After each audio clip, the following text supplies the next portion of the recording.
Hello दोस्तों, कैसे हो आप। मैं जानती हूँ आप बड़े खैरियत से होंगे और प्यारी प्यारी अच्छी अच्छी कहानियाँ सुन रहे होंगे। चलिए कहानी शुरू करते हैं। ये कहानी एक सोमवती और अमावस्या की कहानी है। चलिए, बड़ी ही प्यारी कहानी है। दोस्तों, जब भी कभी अमावस्या आती है और वो सोमवार को आती है, उसे सोमवती अमावस्या कहा जाता है। हिंदू धर्म में इस व्रत का बहुत ही बड़ा महत्व है। एक साहूकार के घर में उसके 7 बेटे थे और एक बेटी थी। उसके घर में रोज सवेरे सवेरे एक ब्राह्मण भिक्षा मांगने आते थे। जब वह सवेरे भिक्षा मांगने आए या उसको सेठानी या 7 बहुओं में से कोई भी बहू उसको भिक्षा देने आती, तो उसको वो आशीर्वाद देते और कहते, अपने पति के कंधे राज करो।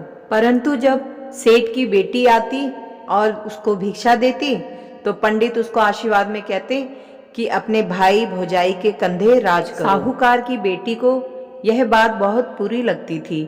एक दिन उसने अपनी माँ को कहा, माँ, जब भी आप पंडित जी को भिक्षा देते हो तो वह आशीर्वाद में आपको और भाभी को कहते हैं अपने पति के कंधे राज करो, लेकिन जब मैं उनको भिक्षा देती हूँ तो वह कहते हैं कि अपने भाई भौजाई के कंधे राज करो। तो माँ, मुझे ये बात बहुत बुरी लगती है।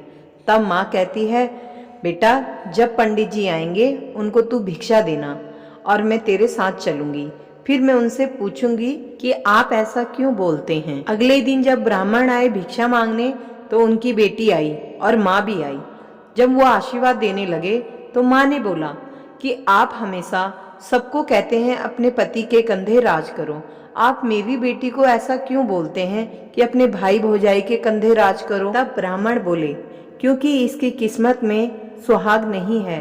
तो माँ ने बोला कि इसका कोई इलाज नहीं है। तब ब्राह्मण बोले कि इस बेटी की जब शादी होगी तो इसकी शादी में शोभा धोबन आएगी और इसको आशीर्वाद देगी तो इसका पति बच सकता है। तब माँ ने कहा कि शोभा धोबन कहाँ मिलेगी। तब ब्राह्मण बोला कि 7 समुंदर पार शोभा धोबन का गांव है। तब सेठानी ने अपने 7 बेटों को बोला कि अपनी बहन को लेकर तुम्हें शोभा धोबन के पास जाना है। तब सेठानी के 6 पुत्रों ने मना कर दिया, लेकिन जो 7वां पुत्र था वो मान गया। वह अपनी बहन को लेकर शोभा धोबन के गांव चलने लगा। चलते चलते वह रास्ते में दोनों भाई बहन थक गए। उन्होंने विश्राम के लिए एक पेड़ के नीचे दोनों भाई बहन बैठ गए। तभी पेड़ की जड़ से एक सांप निकला और ऊपर की ओर देखने लगा। तब बहन ने उस सांप को देख लिया और बोला कि भाई देखो, ऊपर घोंसला है चिड़िया का, उसमें छोटे छोटे नन्हे नन्हे प्यारे प्यारे बच्चे हैं, लेकिन यह सांप उनको देख रहा है, ये तो उनको खा जाएगा और ये बच्चे मर जाएंगे, इनके माँ बाप बहुत दुखी होंगे।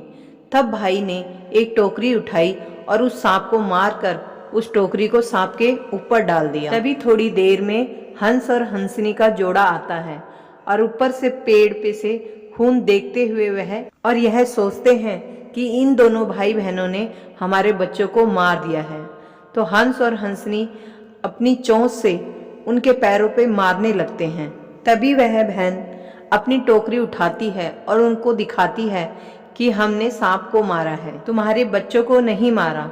तब वह जो हंस और हंसनी थे दोनों बड़े खुश होते हैं और उनको अपनी पीठ पे बिठा के दोनों भाई बहनों को 7 समुंदर पार शोभा धोबन के वहाँ ले जाते हैं। शोभा धोबन का भी बहुत बड़ा परिवार था। दोनों भाई बहन शोभा धोबन के गांव पहुँचते हैं और वहीं कहीं एक कमरा लेके रहने लगते हैं। सेठ की बेटी शोभा धोबन के यहाँ काम करने लगी। रात को झाड़ू पोछा बर्तन करके वह सुबेरे आके अपने घर आ जाती। एक दिन सुबह सुबह शोभा धोबन अपनी दोनों तीनों बहुओं से पूछने लगी कि आजकल तुम्हारी रातों को लड़ाई झगड़े की आवाज नहीं आती। तब बड़ी बहू ने कहा शोभा धोबन से कि रात को ही हमारा काम सारा हो जाता है, इसलिए हमारे को सुबेरे करने की जरूरत नहीं होती। तो शोभा धोबन कहती है, तो वह काम कौन करता है। तब बहू कहती है, माँ, आप नहीं करते, हम तो सोचते थे रात को आप हमारा सारा काम कर देते। तब शोभा धोबन ने ये निश्चय किया कि मैं रात को देखूंगी कि काम कौन करता है। वह रात को जागने लगी और जब साहूकार की बेटी आई तो शोभा धोबन ने उसका हाथ पकड़ लिया और पूछा कि कौन हो तुम और क्यों मेरे घर आकर सारा काम करती हो। तब साहूकार की बेटी ने ब्राह्मण की सारी बात शोभा धोबन को बता दी।